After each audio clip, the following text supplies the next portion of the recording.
Welcome to another exciting episode of Musa and Show. Here is what we have today. I lost my brothers now, turned against me. And I never looked back. I've never, not even once, doubted myself when my brothers turned against me. It is not for the first time that the brothers turn against each other. It's there in the Bible. It doesn't start with them. So why should I be a crybaby when they turn against me? You must be rest assured, Murud. Now I'm a living survivor. Now I'm one example. Ebarare mo unona lebroto ke o shetse mashaledi. Ke nna o ke nna mashaledi. Some reject which was written off and said he is buried. People even wrote books about me and said this boy is done, like they are doing now. But they don't know my faith. They don't know my God. They don't know my ancestors. And I will never be destroyed by that which has never built me. Sanibona, yazi namuhla ngifisa ukukhuluma ngetweet le yayizolo. Isona sizathu senza ukuthi ngiqale ngale video engiyifakile. Kune tweet ebhalwe uAdvocate Dalimpofu kwi-X ebiyaziwa ngeTwitter. So uma eyifaka wayese respond uCIC. Namuhla kunenkonzo kade yekuyo. Ilafu kwakhuluma khona kanje. Ekhuluma ngokubetraywa abantu abafana nabafowabo. Ukubetray abafowabo. Njengoba ubonakala kule sithombe bewu3 abantu laba yena bekabathatha njengabafowabo. Ngizocaphuna lo tweet le ngoba ngifisa sikhuluma ngalo kodwa bengingafisa ukucela kakhulu lapho kunomsebenzi omuhle wenziwe iEFF. Ngabe ngenza iphutha, ngabe ngenze likhulu iphutha. Uma ngase kuthiwa angubabazi lo msebenzi futhi anguvezi futhi angincomi iEFF. Ngabe nginalo mona lohlu kwenza. Ngoba ayikho into engiyijabulela njengokuthi uma ipolitical party noma yipi yenze kahle siyincoma ukuze noma siyenza kabi sigxeke. Siyazi ke kuzikhona iphukuphuku la abantu abangakwazi ukulalela ukuthi uxeka uthini, uxeka ngokwakha noma uyagxeka nje. Abavele umuntu wakhona ajaha ukuthuka wena. Ngiyacela lawo bantu labo bafunde ukuthi siyarezina njengabantu futhi ngeke sibone ngokufana. Ekungabonini ngokufana ngasolinye kwethu akusho ukuthi siyazondana noma sibabi. Ngalelo langa asobe singasho into evuna wena. Ngakho ke ngifuna ukucaphuna indaba kaCIC ye-tweet kodwa manje lo msebenzi omuhle wenziwe iEFF akuvumi futhi ukuthi ngihlale ngingakhulumi ngawo. Angazi ngizokwenza njani kodwa ke ngicabanga ukuthi ngizoqala ngale tweet ngiqhubeke nayo bese ngiza kulo msebenzi omuhle wenziwe iEFF ngoba umsebenzi odinga ukunconywa. Uyakudinga ukunconywa lo msebenzi, uyakudinga ukunconywa. Sengivele ngabona ukuthi kungcono ngivele ngikhulume ngalo msebenzi omuhle wenziwe iEFF bese sigcina ngeindaba ngoba lo msebenzi muhle kakhulu. Inkinga lo msebenzi useduze nenhliziyo yami. Ngiyathanda uma ngibona kusiza umuntu ohluphekile ngoba nami ngiyathanda ukusiza umuntu oswele. Ngiyangihlulwe nje ngamandla kodwa uma nginawo amandla kukhona engimbona ukuthi uswele ngiyangizame ngempela.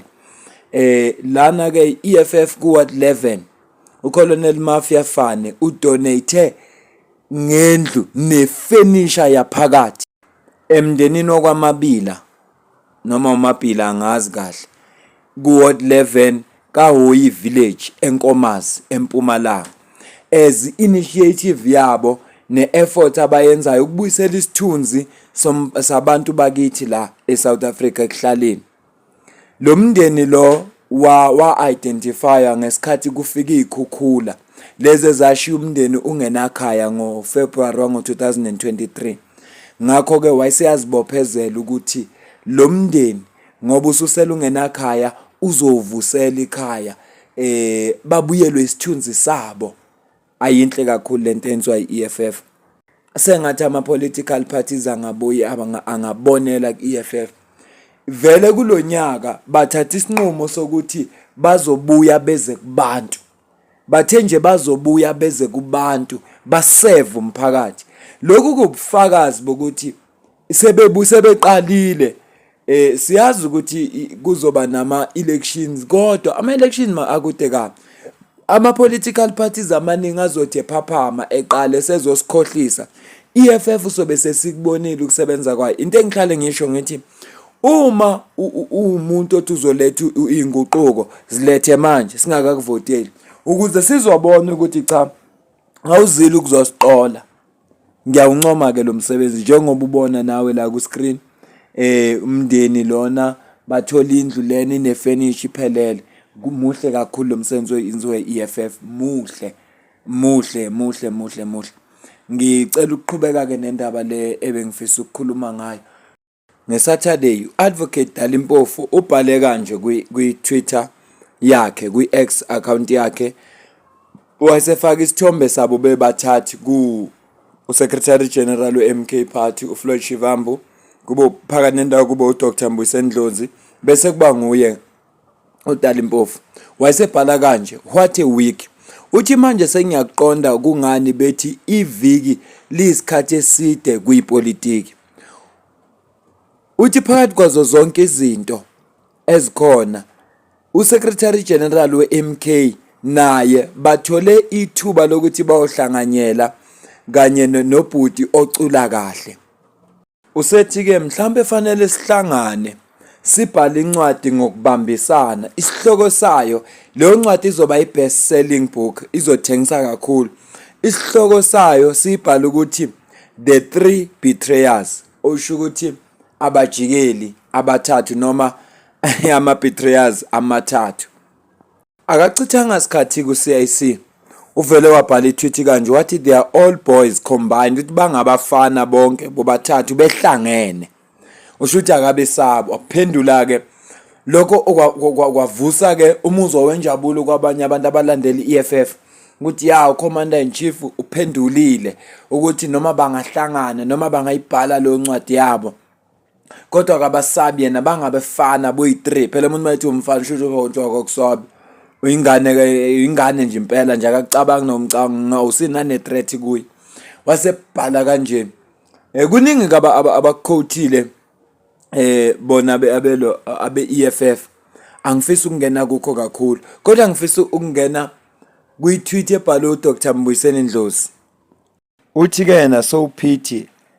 uyayirejecta le tweet konke lokho kubhaliwe kanye nomoya nje wayo uyayirejecta kukhona ukhomentile wathi ucela bayibhale lo ncwadi wayesebhala kanje uAdvocate Dalimpofu futhi incwadi izophuma madoze khona abantu bakithi bezokwazi ukuhila wayesethi kodwa ngiyadlala ijoke nje bazalwane so uyabuzula uthi noma sesiqeda ukuthatha umhlaba uma senza amajoke noma ngathi sizoboshwa noma sizobulawa o sizothukwa uthi awave kuthusa ayuthi ngesikhathi esizayo uma ningawathanda ama-jokes ningahleki isizathu esenza ukuthi ngiwacaphune wonke lama tweet ukuthi ubhalile uAdvocate Dalimpofu kusuka lapho waphendula iCIC wabona uDr Mbuyiseni Ndlozi ukuthi umoya usukhona manje kuba sengathi nje bebehlangane ngoCIC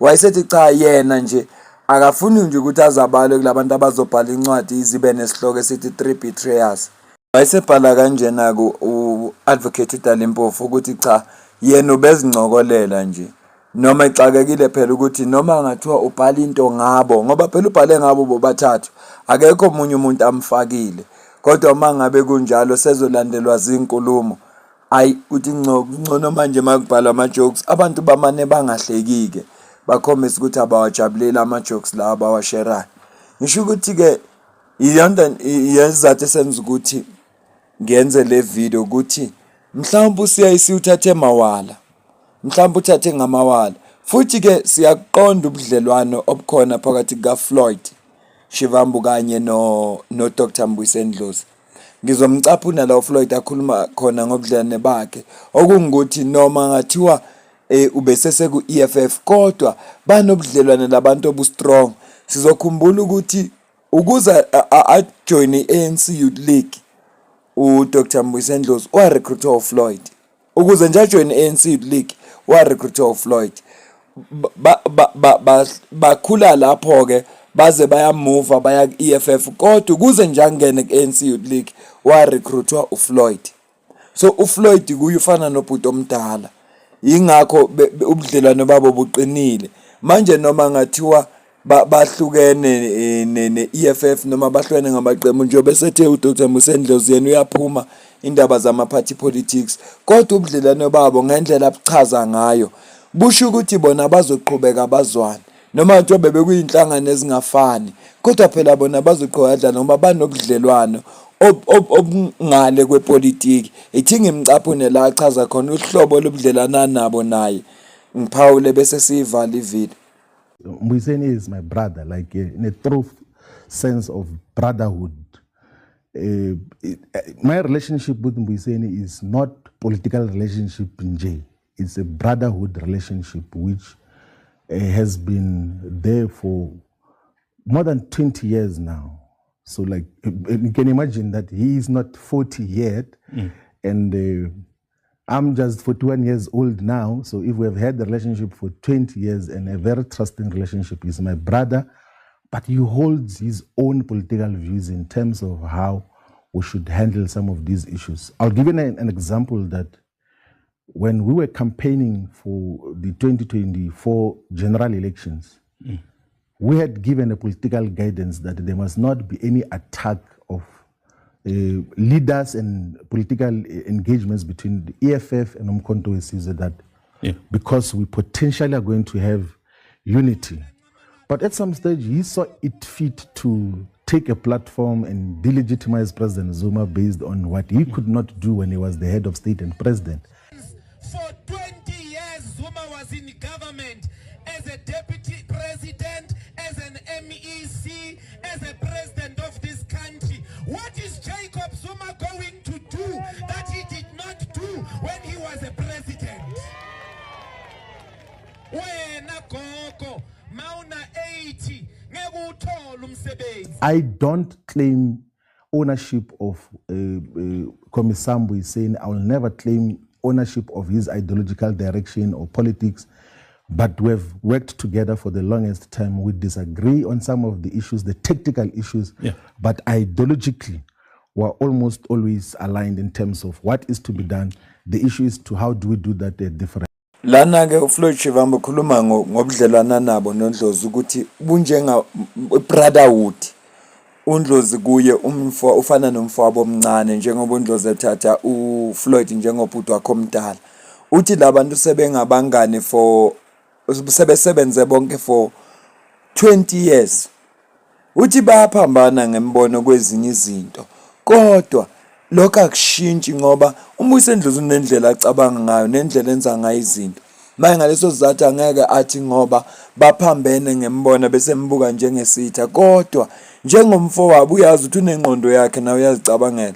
Uzowenza umzekelo ukuthi kwavunyelwana ukuthi akuzukukhulunywana kabi, angeke aze abe EFF bakhulume kabi ngomkhonto weSizwe, nomkhonto weSizwe ngeke ukhulume kabi ngabe EFF. Ukuthi kodwa uDr Mbuyisendlozi wathola iplatform wakhuluma ngoJacob Zuma ekubeni kunezivumelo, kodwa lokho akuzange behlukanise ubudlelwane babo nobuhlobo babo ngoba lezo izinto lezo zipolitical.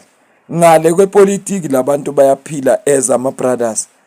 Ngizama ukuthi ke njengoba advocate Dalimpofu eshilo ukuthi kwesinye isikhathi ubekhuluma ngabo njengalana, ubekhuluma ngabo ubenga according to yena ubengahlosela ukuthi bekuyijoke nje azisholo yena, kwaseke kuba buhlungu kwabanye.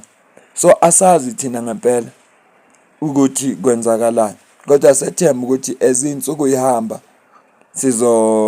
sizothola ukuthi kahle kahle kwenzakalayo ikuphi.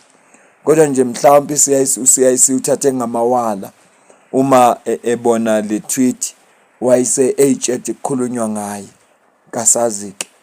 Mina bengithi angilethela ngithi ayibo nansi into ebhalwe uDalimpofu, waphendula uCIC, waphendula uNdlozi, kodwa uyayichaza uDalimpofu na lana bese izenzela ijoke ngathi. Manje akazi noma fanele bethukwe nabantu mabenza ijoke ngabo. Yingakho ngicaphune ubudlelwana nabo uFloyd noMbuyiseni Dlozi. Ngiyasola ukuthi sona sizathu lesi esenza ukuthi uma uFloyd ehamba eya kumkhonto wesizwe uDr Mbuyiseni Dlozi athathwe njengomuntu oyi-double agent ngoba bebaqonda ubudlelana nabo noFloyd ukuthi bungaphezulu nje kwepolitiki. Yingakho kungabanga lulu kumthemba. Ya, ngiyasola impela. Cha, angisafuni ukwanda kakhulu. Ngiyabonga kakhulu. Mina nawe sidibane kwivideo elandelayo.